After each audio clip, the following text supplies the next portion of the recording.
repito, qué bueno que usted esté acá. Pensé que no se iba a levantar, pero temprano, pero qué bueno que lo ha hecho. Quiero decirle que en Fraternidad Cristiana de Guatemala, ellos se fueron con todo igual. A las 8 en punto de la mañana todo el mundo estaba reunido, todo el mundo estaba corriendo con servicio y todo, ¿verdad? Parece que el pastor Jorge no da chance de mucho. Ahí están todos sirviendo al Señor. La felicidad se construye temiendo. Obvio es que hemos partido las prédicas, ¿no? Pero sumadas, si usted lleva contabilizado, la felicidad es una decisión, lo que destruye tu felicidad, el vestuario único para la felicidad, el esfuerzo generador de felicidad. La felicidad empieza en tu casa, activa diariamente tu felicidad. Todo ello abona, de hecho, al concepto que nosotros debemos de tener de lo que es felicidad. La felicidad no solamente es un sentimiento, sino es algo mucho más grande. Pero nosotros lo vamos construyendo, no es de casualidad, no es como dicen de chanfle que nos va a llevar, no. Son acciones específicas que van transformando y van cambiando nuestra vida y por ende van creando un ambiente muy lindo que nosotros decimos, ay, pero qué feliz soy. Y de veras podemos ser felices, hermanos, aún en medio de toda circunstancia. La felicidad se construye temiendo. Dice que llegaron de un país latinoamericano, llegaron a los Estados Unidos 2 hermanos. Y estos hermanos iban cargados de grandes sueños y propósitos. Todos sabemos el sueño americano. Estos hombres tenían, dice, un origen muy humilde, ambos. Y fue la extrema pobreza en la que vivían juntos, junto a su familia, lo que los obligó a buscar nuevos horizontes y a prometerse a sí mismo tomar el camino de la prosperidad y oportunidad, tratando de alcanzar los sueños que siempre habían estado en su corazón. Dice que estando en los Estados Unidos, los primeros días le fueron muy difíciles. Un infructuoso buscar trabajo y un constante esfuerzo para llevar alimentos a un pequeño apartamento que compartían con otros hombres que se encontraban en la misma situación que ellos. A medida que pasaba el tiempo, uno de ellos se fue desesperando y no hallando otro mejor alivio para sus penas que la bebida, se dedicó a gastar lo poco que ganaba e ingerir bebidas alcohólicas. Él no soportó más. Mientras uno se fue, mientras el otro, se fue afirmando en su trabajo y haciendo ahorros, dice que el otro se hundía más en el vicio. Uno buscó trabajar, ahorrar, pero el otro se entregó, dice, al vicio. Varias veces el hermano trabajador tuvo que sacar al vicioso de la cárcel y pagar multas por daños a la propiedad que este último ocasionaba por donde quiera que pasaba. Era todo un caso de problemas. Cansado de tanto cubrir las faltas de su hermano, un día le persuadió a ordenar su vida, abandonar la vida que llevaba, y le pidió incluso dejar el apartamento donde estaba. Dice que el hermano borracho tuvo que salir y comenzó a vivir una vida perdida y sin esperanza. El otro prosperó mucho y llegó a ser un gran empresario. La riqueza tocó a su puerta y en medio de la abundancia recordaba a su hermano que, atado a la mala vida, había optado por un estilo de vida que le había robado todo su triunfo, todo su éxito. Resulta que una grave enfermedad llegó a la vida del hermano rico, del hermano trabajador, y estando en su lecho de muerte, dejó toda su fortuna a aquel hermano perdido. Después que murió, el abogado buscó al borracho para hacerle saber que era rico y que ya no necesitaba llevar una vida perdida y en pobreza. al fin lo encontró. Y al darle la buena noticia, el hermano borracho no lo quiso creer. Y lo que dijo fue: si mi hermano no se preocupó en muchos años por mí, mucho menos lo haría en este momento. De esta manera se cuenta que aquel hombre, siendo rico, por no creer, murió meses más tarde de debilidad o desnutrición, pudiendo disfrutar la vida de mejores condiciones. Ahora, si comenzamos a preguntar de casos o de situaciones, a lo mejor usted tenga muchas cosas, hermanos, que contar. Pero una de las preguntas que nosotros siempre nos vamos a hacer en la vida, y aun cuando no nos la hagamos, en el fondo vamos a tratar de descubrirlo, es lo siguiente: el por qué a unas personas les va bien en la vida y son felices, mas sin embargo a otras les va mal y no viven más que de gracias. Yo no sé si usted se ha hecho esa interrogante o esa pregunta. ¿Cuál es entonces la clave? ¿Cuál es el secreto de la bendición en la vida?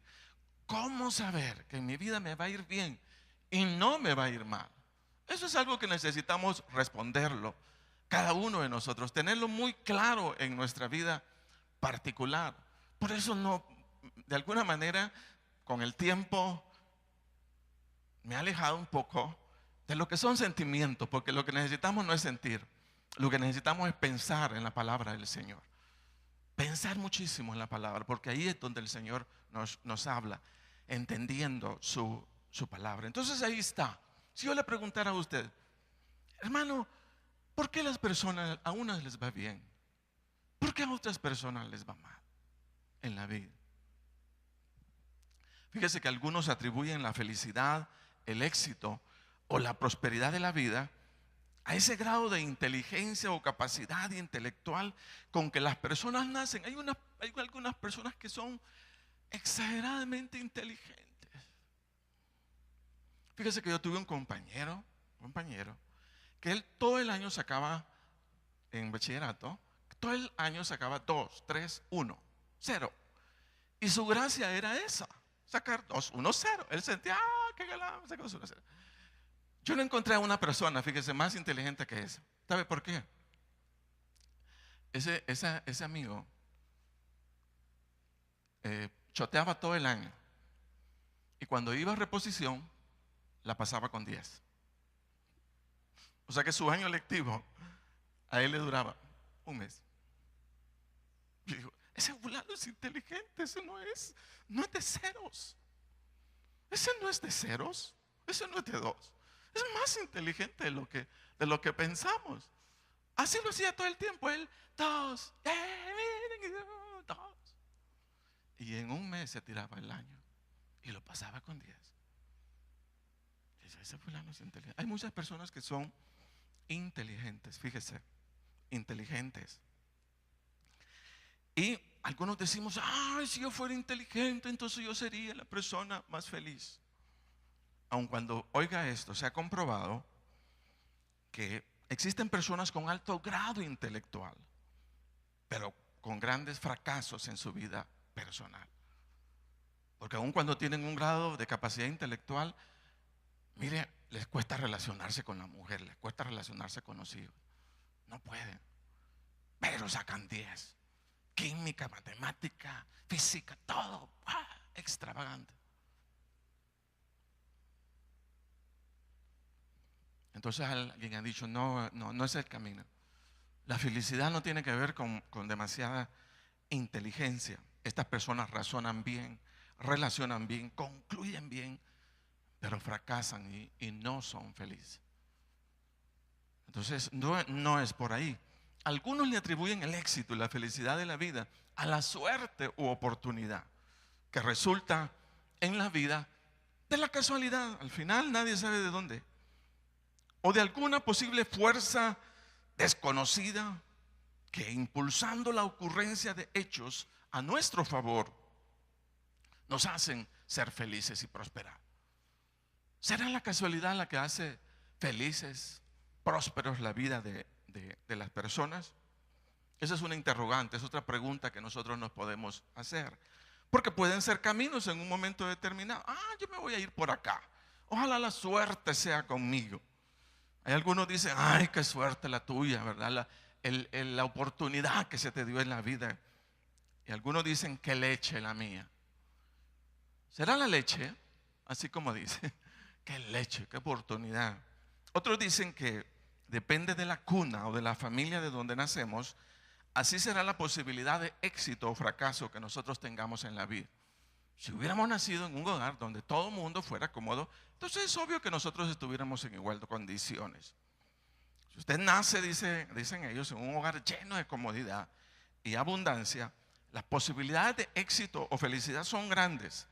Pero si usted nace en un hogar con grandes limitaciones, sus posibilidades de éxito o felicidad serán las mismas. Y yo creo que no es así. Traigo a cuenta todo esto porque el versículo que vamos a ver en esta mañana precisamente nos va a contestar esa interrogante. ¿Por qué las personas les va bien en la vida o por qué las personas les va mal en la vida? Yo quiero que vaya conmigo a Eclesiastés capítulo 8, versículo 12.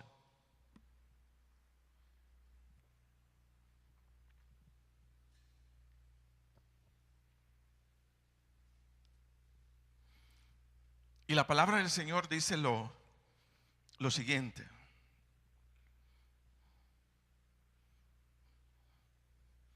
Quiero que vea en eso una respuesta a una interrogante que humanamente nos hacemos.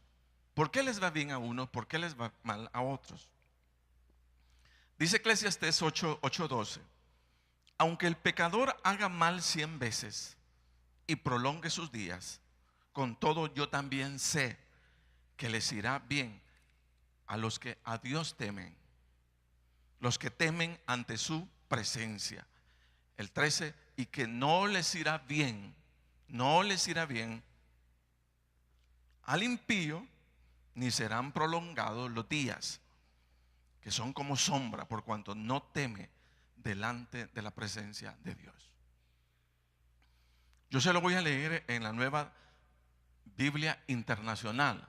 Y oiga lo que lee. Dice, el pecador puede hacer lo malo 100 veces y vivir muchos años, pero sé también que le irá mejor a quien teme a Dios y le guarda reverencia. En cambio, a los malvados no les irá bien, ni vivirán mucho tiempo. Serán como sombra que no temen a Dios. Entonces ahí está la respuesta. Según este versículo, oiga bien, la felicidad o prosperidad o el éxito de la vida no depende de la inteligencia, no depende de la suerte, no depende del apellido de la familia en la cual nacemos, sino depende del que una persona, óigase bien, tema a Dios, o que una persona no tema a la presencia de Dios. Eso es todo. Usted no va a encontrar a una persona temerosa de Dios, a lo mejor en pobreza. Usted siempre va a encontrar a una persona temerosa de Dios siendo feliz en su vida, porque encontró lo mejor. Encontró a su Señor y a su Dios Todopoderoso. Entonces, ¿qué significa? Oiga, ¿qué significa esto? Que el tesoro más grande que toda persona tiene en la vida, oiga, el tesoro más grande que todos tenemos, tiene que ver con la capacidad de construir en la vida, o más bien la capacidad de construir lo que podemos construir en la búsqueda de la felicidad. Se llama temor a la presencia de Dios. Temor a la presencia de Dios. Eso va a ser el gran secreto. ¿Por qué unas personas prosperan? ¿Por qué otras no prosperan? Dice, yo sé, dice el rey Salomón, que les irá bien, bien a los que temen a Dios. Pero les irá mal a los que no temen a Dios, simplemente. Entonces de ahí, eso es lo que tenemos que construir. Mire, vamos a la universidad, levantamos nuestros negocios, levantamos nuestras familias, pero hay un factor común que todos lo sabemos, todos los cristianos debemos de saber. En medio de todo ello que nosotros hacemos, estamos construyendo algo mucho más grande, que de hecho por lo cual usted no tiene que pagar absolutamente nada, ni tiene que ir a seminarios, ni nada por el estilo, sino es una decisión particular. ¿Cómo usted y yo nos vamos a conducir delante de la presencia del Dios Todopoderoso? Pero Salomón ya lo dijo, ¿sabes qué? Si tú determinas para tu vida temer a Dios, todo te va a salir bien. Pero si tú determinas olvidarte de la presencia y del temor a Dios, a lo mejor no te salgan las cosas como tú deseas. Eso es algo que debemos tenerlo en mente, siempre, siempre, siempre. Porque esa va a ser mi fuerza, esa va a ser mi riqueza, esa va a ser mi grandeza. Fíjese bien, en el nombre de Jesús, esa es grandeza, ese es poderío espiritual. Cuando podemos conducirnos, fíjese, en nuestro trabajo, dentro de la iglesia y en todo lugar, bajo el temor de Dios, bajo el respeto de nuestro Dios. Eso es factor común. Y yo creo que es bueno saberlo, porque vamos a iniciar un año, el año 2017.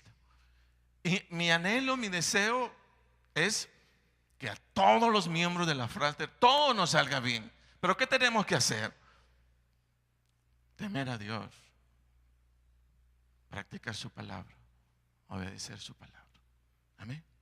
Entonces eso es el éxito. Eso es el éxito. Yo decía ayer a alguien, las circunstancias se van a mover. Obvio, las circunstancias se mueven. Las circunstancias van para aquí, las circunstancias van para allá. Pero tiene que haber un factor común que no se mueva. El Señor y yo. En donde quiera. Si viene crisis, ahí está el Señor conmigo. Si no hay crisis, ahí está el Señor conmigo. Las circunstancias se mueven. Las circunstancias se mueven. Ustedes saben perfectamente que estamos en un ambiente duro, difícil. Una crisis económica de la que todos los que son negociantes comentan y hablan. Esto está malo, esto está difícil. Yo no sé cómo vamos a salir. Pero fíjese bien usted, yo le podría decir, aun cuando las circunstancias se muevan, una cosa no se tiene que mover en usted, su relación con Dios. Mantenga la paz con Dios todos los días y usted será fuerte. Cualquiera sea la circunstancia, cualquiera sea la situación, usted va a tener la capacidad de salir adelante en el nombre de Jesús. Por eso mencionábamos el día de ayer que una cosa importante es nuestra esperanza. Saber que tenemos un futuro glorioso en el nombre de Jesús, pero no de la casualidad. No porque de repente, ay Dios, en las circunstancias, no. Sino porque nos hemos ocupado de ir ajustándonos, de ir corrigiéndonos a nosotros mismos. No es casualidad. La prosperidad no te va a llegar de casualidad, no te va a llegar de chanfle. Te va a llegar porque estás haciendo las cosas correctamente. Te estás ajustando al patrón bíblico, al patrón divino. En todo. Eso es lo importante. Es todo un desafío el que tenemos, la relación con nuestra pareja, la relación con nuestros hijos, la relación con los hermanos, la relación con los líderes, la relación con todo. Todo debe ser causa de evaluación a la luz de la palabra de Dios, no a través de mis sentimientos. Es que yo siento, es que no es cuestión de sentir. ¿Qué dice la palabra? ¿Qué dice la palabra de Dios? Eso es lo importante para nosotros. Y ahí debemos de mantenernos. Ahí debemos de estar, porque esa es nuestra fuerza. La fuerza, mi fuerza es obrar en la palabra de Dios. Eso es lo importante. Y mire, si usted anda buscando sentimientos, entonces le voy a dar un consejo. Le voy a dar una guía. ¿Quiere que el Señor se le manifieste en todos lados? ¿Quiere que el Señor le aparezca donde usted quiera? En todo lugar. Tema a Dios y su presencia estará con usted todo el tiempo, hermano. Eso no es cuestión de, ay, ¿verdad que alguien que me haga sentir que Dios existe? Si usted no cree que Dios existe, ¿quién se lo va a hacer creer? No es cuestión de otros. Yo soy la víctima porque aquel no me deja que la unción venga sobre mí. No, Señor, no es cosa mía, no es cosa de los líderes, es cosa suya. Es cosa de cada uno, es nuestra responsabilidad. Ahí está la guía. Yo no entiendo y lo busqué. Yo solo fui a congresos, fui a esto y fui a lo otro. Estuvimos oyendo a los grandes así de cerca. Y yo solo me hacía una pregunta: ¿cómo estos hombres han llegado a esa unción y a esa capacidad tan grande de ministrar? Y yo solo llegaba a una conclusión: temen a Dios, temen al Señor. Y cada vez que vamos haciendo las cosas de manera correcta, el Señor se va apoderando de nuestra vida. Y eso es lo que necesitamos. No necesitamos sentimiento. No necesitamos que en un momentito, el domingo, todo el mundo cae. En la semana ya no caemos. No se trata de eso. Se trata de manejar. Mire, bueno, yo soy un loco de eso, porque yo sí me veo a mí mismo. Yo siempre me estoy comparando y digo, no llego a la altura de eso todavía. Yo necesito tener a un profeta diciéndome lo que tengo que hacer, cuando la palabra de Dios me está diciendo todos los días que tengo que hacer. Dios, yo me veo comparado con eso. Por eso le estamos entrando a Pablo. Vamos a entrar a Pablo todo el año, todas las epístolas, porque necesitamos eso, fuerza de conocer la extraordinaria vida que tenemos en Cristo Jesús. Que de hecho quiero decirle, y anoche le decía a Sonia, no es un misterio, es una cosa tan sencilla, pero nosotros nos hemos vuelto no, es bien sencillo. Y eso es lo que quiero trasladar durante todo el año. Vamos a trabajar con Pablo. Eso nos va a meter en el corazón. Y espero de veras que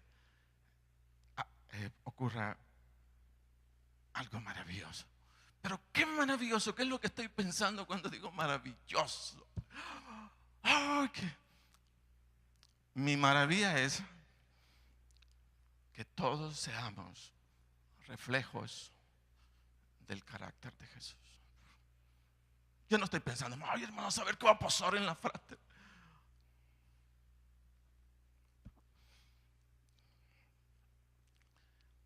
¿Qué anhelo? Que todos seamos íntegros y rectos delante del Señor. No estoy esperando que venga.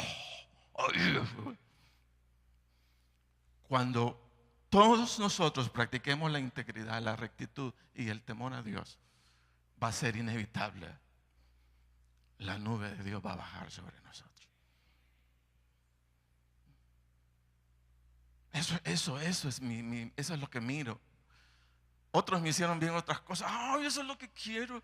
Yo les he contado, hemos pasado acá en la frater, hemos tenido a grandes. Yo siempre decía, es unción la que quiero. Solo mira una experiencia. Yo recuerdo que vinieron unos hermanos de Fe Mutua y lo grabamos, y ahí todo el mundo caía. Yo decía, eso hoy sí la frater está en avivamiento. Ay Dios, qué cosa en mi cabeza, Dios. Luego grabamos todo el mundo cayendo aquí, allá, y qué está pasando. Y luego, después de un año, yo me puse a ver el video. No sé por qué comenzamos a ver el video como a los 2, 3 años. Y mucha de la gente que había caído ahí ni siquiera era cristiana. Entonces me dijo, Señor, ¿y eso qué pasa? ¿Pero qué no es avivamiento eso, Dios? El que todo el mundo caiga, el que todo el mundo aquí, eso es avivamiento. Perdón si golpeo el corazón de alguien, pero descubrí y dije, no es por ahí, perdóname Dios.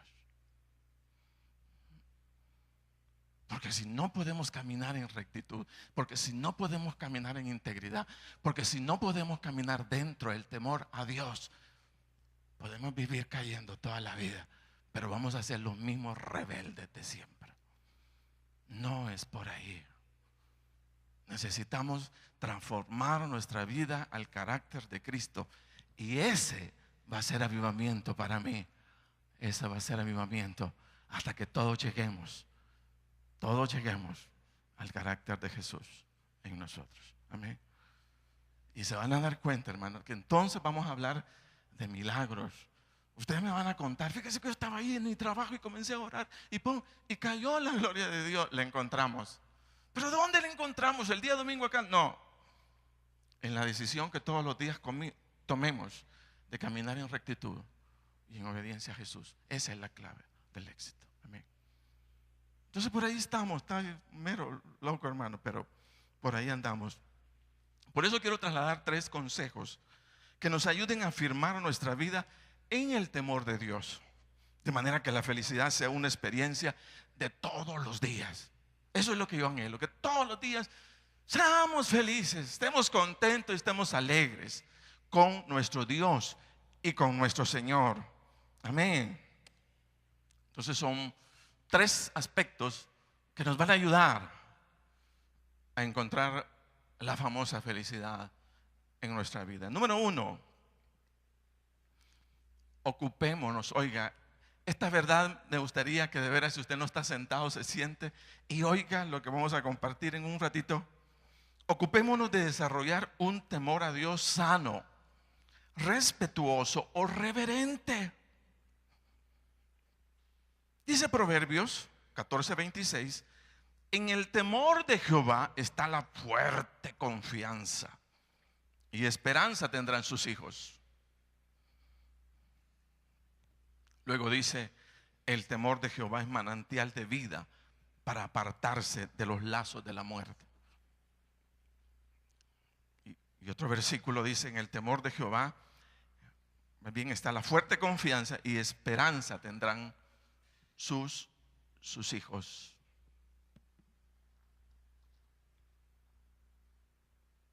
Se menciona que existen 2 clases de temor. Voy a ubicarlo en el verdadero temor. 2 clases de temor. Un temor a Dios que nace en virtud del amor, respeto o reverencia que las personas desarrollamos hacia Dios, producto de la revelación que se tenga de su grandeza, bondad o santidad. En este caso, el creyente se aparta del mal, óigase bien, se aparta del mal no por miedo al castigo, sino porque lo que representa para Dios el mal o el pecado.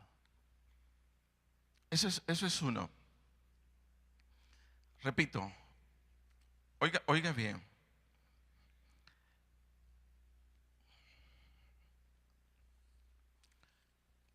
Temor a Dios. ¿Qué es el temor a Dios? ¿Cómo debo de hacerlo o practicarlo? Se menciona que hay 2 clases de temor de Dios. Uno que nace en virtud del amor, respeto o reverencia que las personas desarrollan hacia Dios, producto de la revelación que se tenga de su grandeza, bondad o santidad. En este caso, el creyente se aparta del mal no por el miedo al castigo, sino por lo que representa para Dios el mal o el pecado. Cuando una persona ama y teme a Dios de manera pura, lo que dice es, no voy a hacer eso porque ofendo el corazón de mi Dios. Lo ofendo. Amén. Ofendo. Entonces es por amor. Por amor. Así, hermanos, como en el matrimonio. Hay muchas cosas que no las hacemos para no afectar, para no tocar el corazón del cónyuge que va a salir herido, que va a salir ofendido. Entonces dice usted, no interesa. No interesa. Y con tal de no ofender a su pareja, usted ni siquiera lo menciona. Lo hace por amor. Dice que ese debe de ser el amor que nosotros desarrollemos hacia Dios. Yo no voy a hacer tal cosa, yo no me voy a quedar con mi diezmo, no me voy a quedar con mi diezmo porque le estoy robando a mi Dios. ¿Cómo yo le voy a robar a mi Dios? Lo hago por amor. Dice que, y de hecho, la palabra dice, el temor de Jehová es aborrecer el mal. La soberbia y la arrogancia, el mal camino y boca perversa, aborrezco. Y como quien dice, Dios, si tú lo aborreces, yo lo aborrezco también. Yo lo voy a aborrecer. Siendo que el Señor ve el mal o pecado como una ofensa o como un acto de rechazo o menosprecio a sus mandamientos, a su santidad, la persona elige apartarse del mal no para evitar el castigo, sino para evitar ofender o menospreciar la santidad del Señor. No lo voy a hacer porque no quiero ofender a mi Dios. Mire, esa es una clase de temor. La otra clase de temor es reconocida como un temor servil o de esclavo.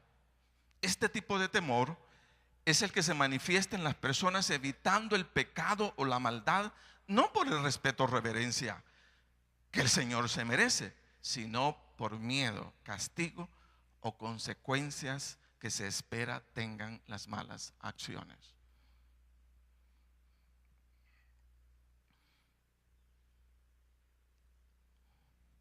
Si nosotros decimos, voy a servir porque si no sirvo, Dios me va a castigar. Dice que en eso no es un amor puro. Yo voy a dar mi diezmo porque entonces si no, Dios me va a castigar. Y cada vez que estoy mencionando la palabra Dios me va a castigar, lo que yo estoy diciendo es que no estoy sirviendo a Dios por amor, sino que soy un esclavo aún.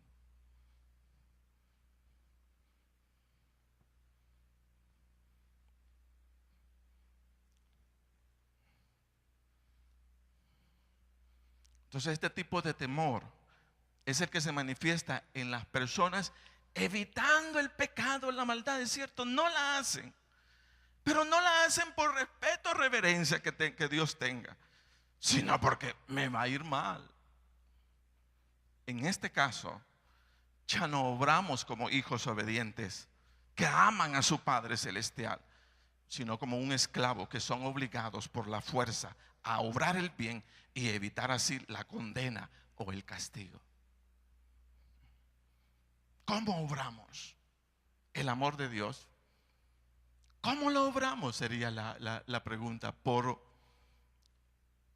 miedo?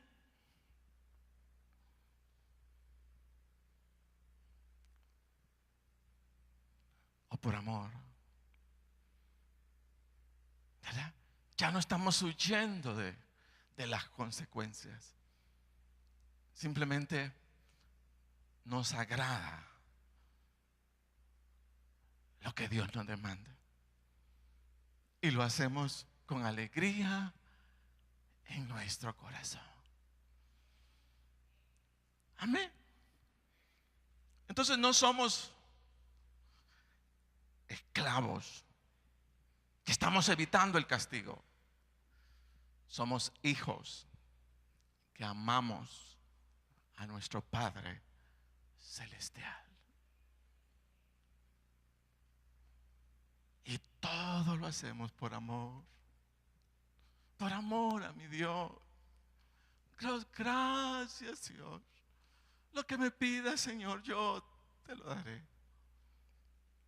Amén. ¿Sí? Entonces, en este caso, preguntarnos, ¿con qué clase de amor sigo o de temor sigo a Dios? ¿Por amor o por miedo? Amén. Entonces ahí estamos. Entonces eso sería el número uno. Por eso decimos, mire, pero desarrolle un amor sano. Desarrolle un temor reverente.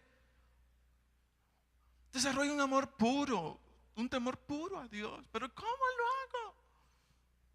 Haciendo las cosas amor a Jesús, no por miedo a un castigo. Amén. Entonces eso es importante. Número 2, y ya casi termino. Ocupémonos en desarrollar una clara conciencia de nosotros mismos, a fin de que nuestra naturaleza pecaminosa no nos aparte o separe del temor a Dios. Eso es otra cosa que debemos entender. El apóstol Pablo conoció de sí mismo, hermano, cuál era su condición natural. Esa forma o ese acto de conocernos y saber qué es lo que andamos llevando nosotros mismos es algo que todo cristiano debe de desarrollar.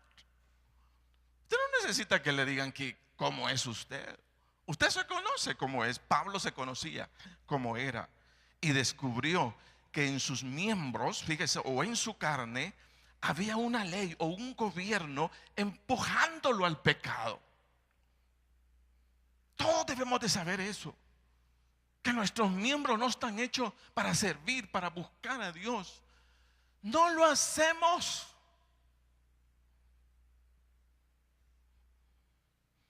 Miren lo que decía Pablo: porque no hago el bien que quiero, sino el mal que no quiero, eso hago.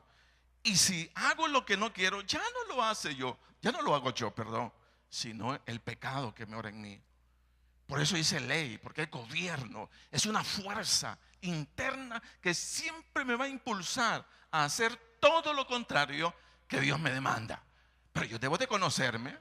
Eso no es solamente es una condición de, ay, aquel lo tiene, ay, mira aquel cómo se comporta. No, todos andamos llevando a un enemigo de Dios dentro de nosotros que se llama tendencia pecaminosa. Y esa tendencia pecaminosa nos va a apartar del temor a Dios. Usted va a querer, ay, Señor, yo quiero temer, pero su naturaleza le va a decir, haz otra cosa diferente. Yo debo ser conocedor de mí mismo y aceptar mi condición natural de pecador.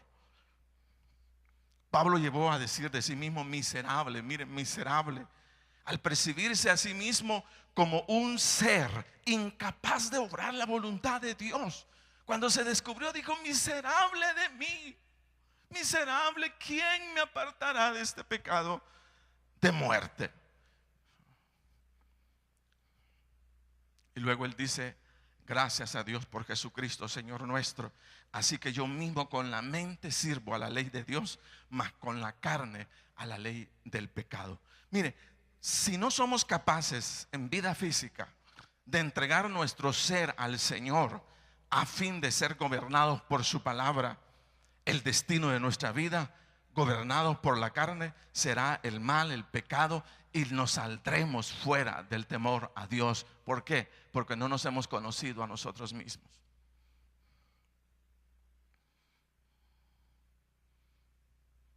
Yo debo de aprenderme porque la guía, fíjese, según este versículo, así que yo mismo con la mente sirvo a la ley de Dios. No me dice con las emociones sirvo a la ley de Dios, con lo que siento. ¿Qué sentís? Dice en la mente, porque con la mente asimilo la palabra de Dios en mí, y el Espíritu Santo a la hora de necesitarse me la recuerda. La guía de mi vida cristiana para seguir al Señor, para seguir al Espíritu Santo, no son emociones, son pensamientos, habiendo leído la palabra de Dios, habiendo sido instruido en la palabra del Señor. Ella es mi guía, aquí está. Ella me va a recordar lo que Dios ha hablado en su palabra, no lo que yo quiero sentir o pensar de los demás. Pude verlo, pude descubrir, ya lo vimos. Profeta solo para algunos, para los que le caen bien. A ellos les dice todo bien. Con el que están enojados le tiran una piedrecita y le dicen, a vos la muerte te viene. Entonces son emociones manejándose. No es la emoción, es palabra de Dios. Palabra, ¿qué dice la palabra de Dios? ¿Qué dice el Señor en su palabra? Entonces yo me trato de conocer. No estoy, es que mira, es que yo he sentido que no sé qué. ¿Sentido? ¿Qué dice la palabra? ¿Qué dice la palabra de Dios? Amén. La palabra es tu guía, es tu fuerza, no tus sentimientos. Y cada vez que pienses, piensa si esos pensamientos están en armonía con la palabra de Dios. Solo así siéntete seguro. Pero si solamente, hermano, estás sacando resentimientos, eso no es el Señor, es tu corazón. Entonces necesitamos, pero si Cristo, dijo Pablo, está en vosotros, el cuerpo en verdad está muerto a causa del pecado, mas el espíritu vive a causa de la justicia. Entonces la guía nuestra es la palabra de Dios. Ella es espíritu. Nosotros espíritu. Cuando decimos espíritu, ¿qué vas a sentir? ¿Qué vas a brincar? Es que ahí está el espíritu. La palabra es espíritu. La palabra es el espíritu de Dios. Es ella. Cuando usted dice el espíritu, dice, está hablando de experiencias emocionales. No está hablando de experiencias emocionales. Está hablando de la palabra. Porque la palabra, dijo el Señor, es espíritu y es vida. ¿Qué sentís? No es sentir, que dice la palabra de Dios. Y número tres, ocupémonos de activar todos los días nuestra felicidad. ¿Cómo? Viviendo siempre en el temor de Dios. Siempre en el temor de Dios. Quiero leerles rápido. Pedro, el apóstol Pedro: y si invocáis por Padre a aquel que sin acepción de personas juzga según la obra de cada uno, conducíos en temor todo el tiempo de vuestra peregrinación, sabiendo que fuiste rescatados de vuestra vana manera de vivir, la cual recibiste de vuestros padres, no con cosas corruptibles como oro o plata, sino con la sangre preciosa de Cristo, como de un cordero sin mancha y sin contaminación, ya destinado desde antes de la fundación del mundo, pero manifestado en los tiempos postreros por amor de vosotros, mediante el cual creéis en Dios, quien le resucitó de los muertos y le ha dado gloria, para que vuestra fe y esperanza sean en Dios. Oiga lo que dice: conducíos en temor todo el tiempo de vuestra peregrinación. Todo el tiempo. Amén. Entonces, ¿dónde se inicia la felicidad? Temiendo a Dios, temiendo a Jesús. Póngase de pie.